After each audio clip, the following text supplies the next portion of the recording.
Salmos, capítulo 3. Senhor, muitos são os meus adversários, muitos se rebelam contra mim. São muitos os que dizem a meu respeito: Deus nunca o salvará. Mas tu, Senhor, és o escudo que me protege, és a minha glória e me fazes andar de cabeça erguida. Ao Senhor clamo em alta voz, e do seu santo monte ele me responde. Eu me deito e durmo, e torno a acordar, porque é o Senhor que me sustém. Não me assustam os milhares que me cercam. Levanta-te, Senhor. Salva-me, Deus meu. Quebra o queixo de todos os meus inimigos. Arrebenta os dentes dos ímpios. Do Senhor vem o livramento. A tua bênção está sobre o teu povo. Salmos, capítulo 4. Responde-me quando clamo, ó Deus que me fazes justiça. Dá-me alívio da minha angústia. Tem misericórdia de mim e ouve a minha oração. Até quando vocês, ó poderosos, ultrajarão a minha honra? Até quando estarão amando ilusões e buscando mentiras? Saibam que o Senhor escolheu o piedoso. O Senhor ouvirá quando eu o invocar. Quando vocês ficarem irados, não pequem. Ao deitar-se, reflitam nisso e aquietem-se. Ofereçam sacrifícios como Deus exige e confiem no Senhor. Muitos perguntam: quem nos fará desfrutar o bem? Faz, ó Senhor, resplandecer sobre nós a luz do teu rosto. Encheste meu coração de alegria, alegria maior do que a daqueles que têm fartura de trigo e de vinho. Em paz me deito e logo adormeço, pois só tu, Senhor, me fazes viver em segurança. Provérbios, capítulo 20.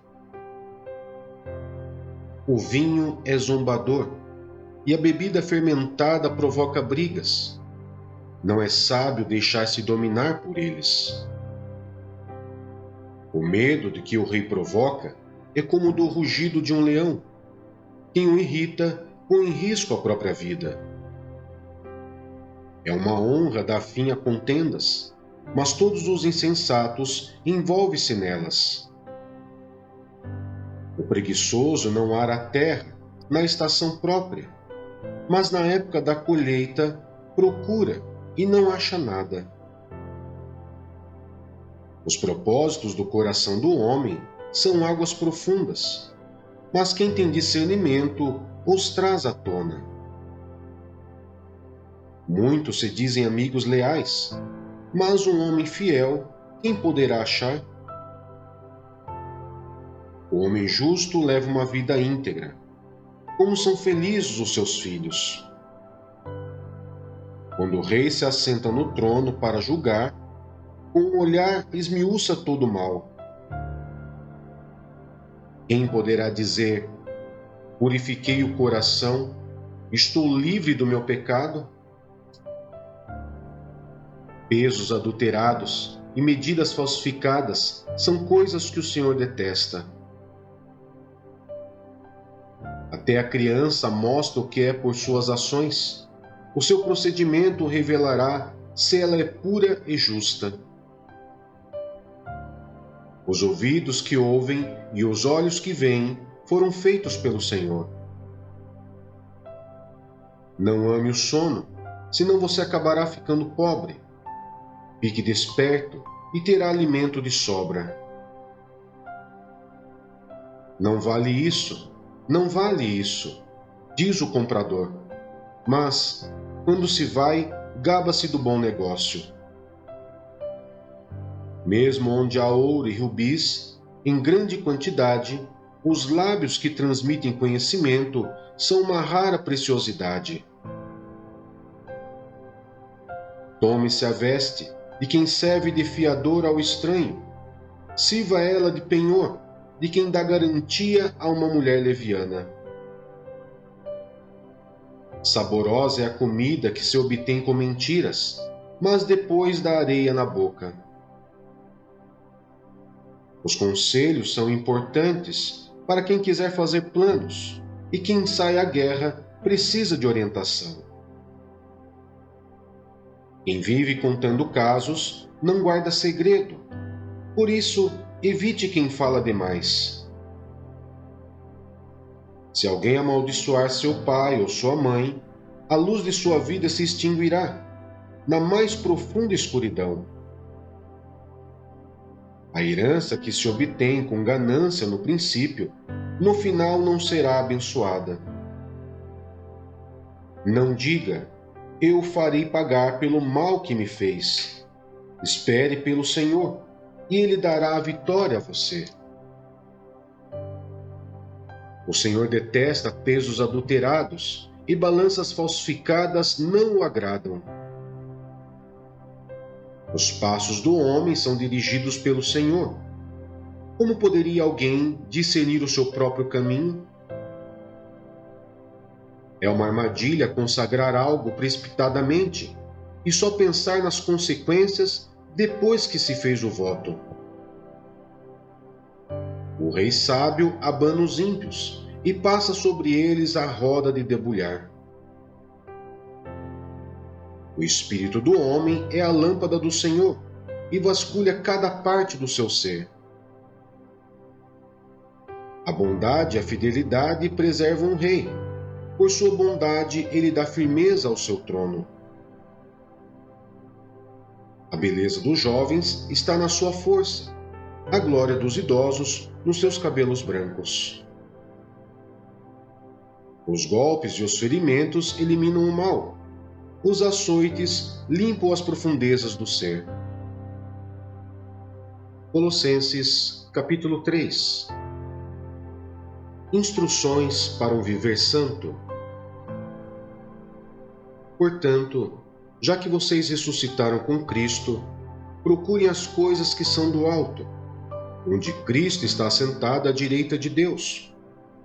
Mantenham o pensamento nas coisas do alto, e não nas coisas terrenas, pois vocês morreram, e agora a sua vida está escondida com Cristo em Deus.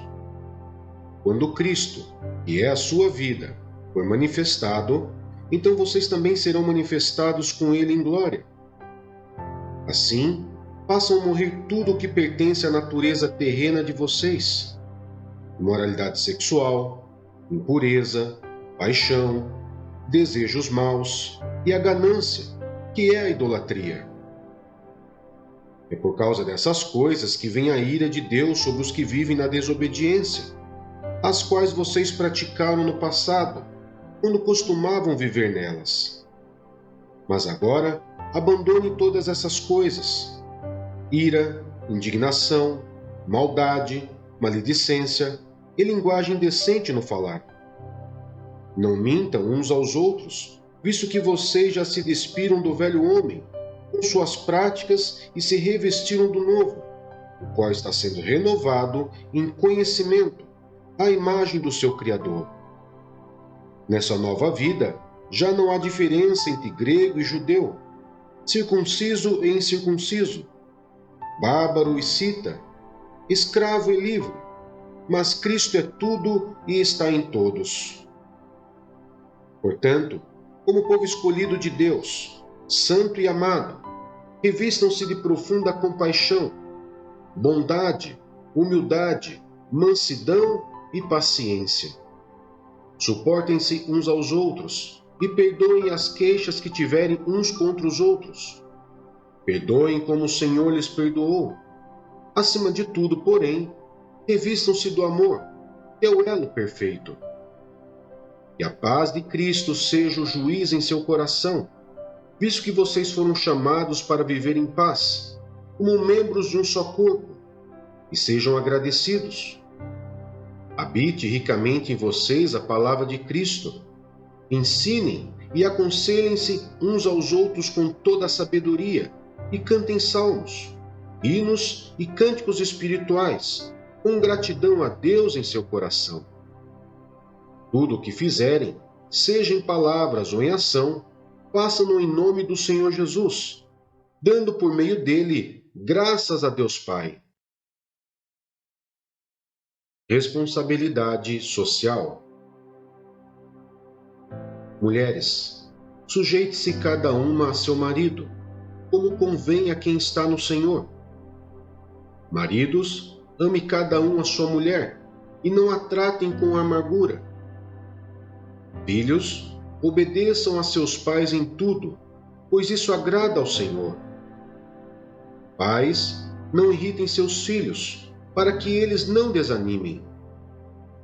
Escravos, obedeçam em tudo os seus senhores terrenos, não somente para agradá-los, quando eles estão observando, mas com sinceridade de coração, pelo fato de vocês temerem o Senhor. Tudo o que fizerem, façam de todo o coração, como para o Senhor, e não para os homens, sabendo que receberão do Senhor a recompensa da herança. É a Cristo, o Senhor, que vocês estão servindo. Quem cometer injustiça, receberá de volta injustiça, e não haverá exceção para ninguém. Levítico, capítulo 5. Se alguém pecar, porque, tendo sido testemunho de algo que viu ou soube, não o declarou, sofrerá as consequências da sua iniquidade.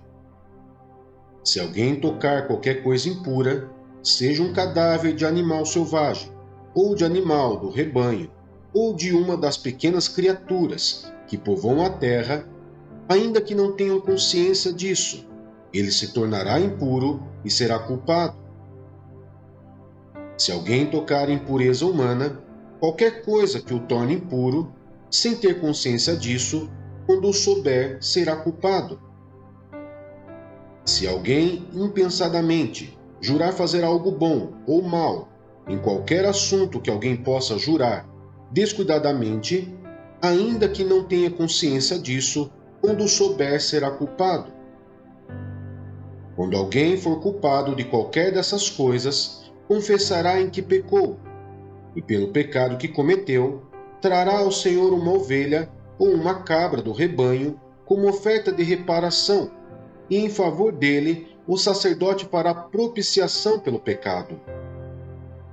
Se não tiver recursos para oferecer uma ovelha, trará pela culpa do seu pecado 2 rolinhas ou 2 pombinhos ao Senhor, um como oferta pelo pecado e o outro como holocausto. Ele os trará ao sacerdote, que apresentará primeiro a oferta de sacrifício pelo pecado. Ele destroncará o pescoço da ave sem arrancar-lhe a cabeça totalmente. A seguir, aspergirá no lado do altar o sangue da oferta pelo pecado e deixará escorrer o restante do sangue na base do altar. É a oferta pelo pecado. O sacerdote, então, oferecerá outra ave como holocausto, de acordo com a forma prescrita, e fará propiciação em favor dele pelo pecado que cometeu, e ele será perdoado. Se, contudo, não tiver recurso para oferecer 2 rolinhas ou 2 pombinhos, trará como oferta pelo pecado um jarro da melhor farinha como oferta pelo pecado. Mas sobre ela não derramará óleo, nem colocará incenso, porquanto é oferta pelo pecado. Ele a trará ao sacerdote, que apanhará um punhado dela como porção memorial e queimará essa porção no altar, em cima das ofertas dedicadas ao Senhor, preparadas no fogo. É oferta pelo pecado. Assim o sacerdote fará propiciação em favor dele por qualquer desses pecados que tiver cometido, e ele será perdoado. O restante da oferta pertence ao sacerdote, como no caso da oferta de cereal. A oferta pela culpa. O Senhor disse a Moisés: quando alguém cometer um erro, pecando sem intenção, em qualquer coisa consagrada ao Senhor, trará ao Senhor um carneiro do rebanho, sem defeito, avaliado em prata com base no peso padrão do santuário, como oferta pela culpa. Fará restituição pelo que deixou de fazer em relação às coisas consagradas. Acrescentará 1/5 do valor e o entregará ao sacerdote. Este fará propiciação por ele com o carneiro da oferta pela culpa, e ele será perdoado.